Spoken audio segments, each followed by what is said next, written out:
作为每年盘点华语乐坛成绩单的业界风向标之一，第28届东方风云榜音乐盛典于11月17日晚登陆上海东方体育中心，现场颁出多个奖项，其中张艺兴延续往年佳绩，奖杯多到抱不住。张靓颖获得最佳女歌手，周深和李宇春获颁最受欢迎男歌手和最受欢迎女歌手，王嘉尔、邓紫棋分获亚洲最具影响力男歌手与亚洲最具影响力女歌手。蔡徐坤的情人荣获2020年动感101年度金曲。除了颁奖之外，现场的节目也是非常精彩。话不多说，我们赶紧来看看吧。Hello， 宝宝们，咱们又见面了。11月17日，在第28届东方风云榜音乐盛典中，张艺兴努力再努力，再次斩获4项荣誉，连拿4个奖：最佳男歌手、最佳创作人、最佳专辑连以及10大金曲玉，其中3次蝉联最佳制作人，实至名归。网友调侃别人是来领奖的，张艺兴是来进货的吧？奖杯多的都抱不住了吧？东方风云榜现场，张艺兴带来了他的全新专辑《冬中的飞天》与《苦行僧》2首歌曲的舞台首唱。舞台上的张艺兴身着火红玫瑰，像沐浴着燃烧的火团一样，眉梢和眼角之间美得无法无天。当他拿掉眼镜的那一刹时，手印一结，低头抬眼，光凭一个眼神就能有压制住一切的雄浑气势了。张艺兴这次延续往年的佳绩，收获4座奖杯，不仅是对他多年来努力的肯定，更是兑现他与歌迷们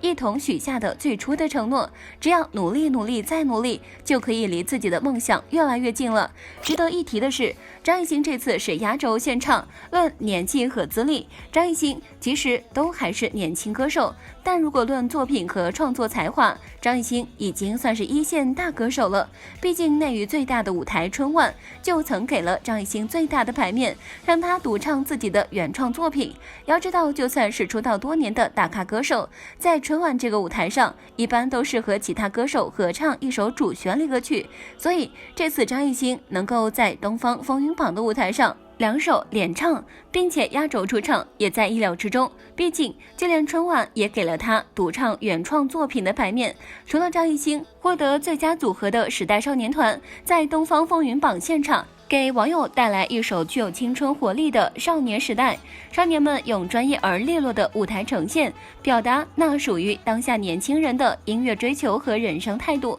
时代少年团之前也来过这个音乐盛典，然而彼时不红的他们被安排在没有面对观众的侧舞台表演，只唱了1首歌，还是删减版的。成员贺峻霖更是连一个特写镜头都没有。但今年我们都看到了时代少年团的巨大成长，从舞台到牌面都有极大的成长。不过遗憾的是，这一次时代少年团的活动没有全员到齐，只有马嘉祺、宋亚轩、刘耀文、严浩翔、贺峻霖5个人出场。张真源与丁程鑫都没有参加。现在的丁程鑫与张真源都是大学生，在北京读书。最近北京疫情反复，学校也不让学生出学校，艺人们也不行，所以丁程鑫与张真源就缺席了活动。5个少年身着西装，有着大人的模样，每个人都非常帅气。现在的时代少年团也算是顶流男团了，喜欢他们的人越来越多。时代少年团是有7个人的，少一个都不行。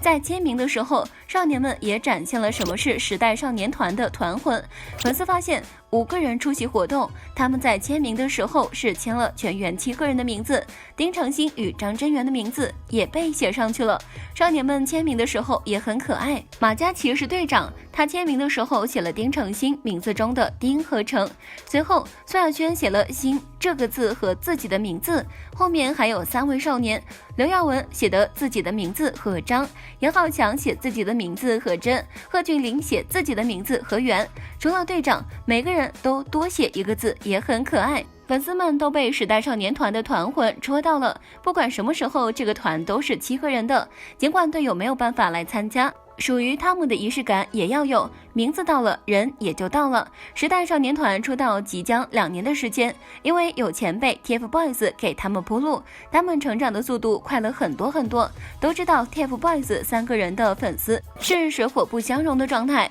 ，3个人没有办法，公司也没有办法。现在的3小只不合体，不在彼此面前提起对方。而时代少年团在团魂这一点做的还是比较好的，不管粉丝怎么吵怎么闹，几个人从不会分开，且一直强调他们的团魂。因为师兄 TFBOYS 3小只已经很少合体了，也有2年没有发新歌，公司对这个组合也很少有话语权了。而现在的时代少年团还属于时代峰峻，被公司重视与看好，公司也在一直维护他们7个人的活动，做到了团体大于个人，少年们也都很团结，再困难的工作他们都在一起，好像有了神奇的力量。今年以来，时代少年团的成员们也开始有了个人资源，丁程鑫、马嘉祺、宋亚轩等都单独活动了，这也会让粉丝们好奇，是不是他们也要走 TFBOYS 的路，等个人业务完全成熟就可以脱离团体。但现在看来，公司好像并不会让他们走3小只的路，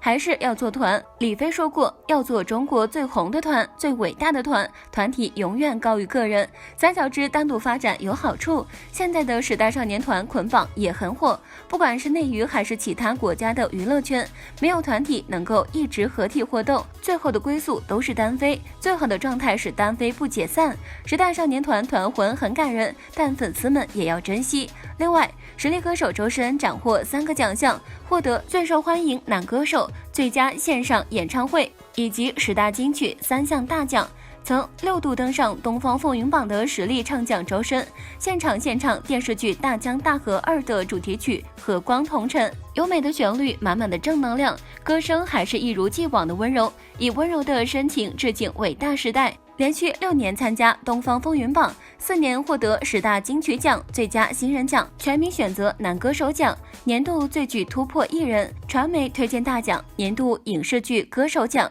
最受欢迎男歌手奖等等。而且周深6年里在东方风云榜获得7个2项，4次获得10大金曲荣誉，可以说周深是目前歌坛中发展比较突出的一位歌手了。当晚的音乐盛典还有很多歌手大咖，就不一一展现了。不过能称得上是顶流的歌手只有2个，一个是张艺兴，一个是刘雨昕。说到张艺兴，目前来看，他算是归国4子中发展最好的一个了。归国4子不和言论一直存在，其实就是其他3人回国后发展都不错，不带张艺兴去玩。刚回国的张艺兴资源方面明显没有其他3个人好，因此才有了在各大晚会中鹿晗、黄子韬、吴亦凡3人坐一起有说有笑，张艺兴一人独自坐在角落的画面。不过也正是因为这样，张艺兴通过积累以及不断成长，特别是在2015年参加极限挑战后人气暴增。而通过这档节目后，他在黄磊、孙红雷、黄渤等人的帮助下，也获得了不少的资源。目前在影视、综艺、音乐领域都取得了不错成绩。鹿晗回国后，凭借着参加非常火的综艺节目《奔跑吧》，人气也居高不下。特别是在节目中，他和邓超、陈赫2人的合作，经常能够给观众带来很多笑点。后来3人同时推出《奔跑吧》，在去年3人再次合作录制全新综艺节目，哈哈哈哈哈，再次受到网友追捧。吴亦凡与鹿晗回国后发展势头可以说旗鼓相当，不过由于个人原因，如今完全是2种人生。鹿晗如今综艺不断，影视不断，还与国民闺女关晓彤在一起了，可以说事业爱情双丰收。黄子韬现在有自己的公司，事业什么还是很顺畅的，并且还参加多档综艺节目。其他以他特长舞蹈、说唱为主的综艺节目更是受到了网友的热捧，加上他热衷于公益活动，并且非常宠粉，所以喜欢他的人也是越来越多。整体而言，除过吴亦凡将自己毁掉之外，其余几人发展都挺好，而被他们抛弃的张艺兴近年来发展更是非常好。另外，和张艺兴同为男团 EXO 成员的苏厚最近被爆出即将结婚的消息。本月16日，韩国某网民通过网络社区 Net 发布了一个帖子称，男团 EXO 成员 SOHO 即将于明年2月份结婚。SOHO 目前正在作为社会服务人员服兵役，退伍时间是明年2月13日，与帖子中主张结婚的时间相吻合。虽然只是一篇普通的推测文章，并没有任何实际证据，甚至直接当作是谣言也未尝不可，但是这个帖子依旧引发了网友和粉丝的关注，而这理由便是 EXO 的另一位成员 Chen。去年1月 Chen 突然公开恋情，并宣布女友怀孕将结婚的消息，而在这一系列事件发生之前就有过爆料文，因此这次的爆料才会引起粉丝们的重视。网民们都把这个提问当作是谣言，甚至指责发帖人胡说八道，反应十分冷淡。然而 Chen 便真的宣布结婚了，所以粉丝们对于这次 SOHO结婚的预测帖保持将信将疑的态度。说回到音乐盛典，这一次是很多歌手的新歌舞台首秀，你觉得这次的音乐盛典怎么样？这些获奖的歌手，你最喜欢谁呢？你的爱豆获奖了吗？好了，本期内容就分享到这里，欢迎宝宝们来评论区一起留言讨论。喜欢本期内容的可以点击关注，咱们下期再见哦。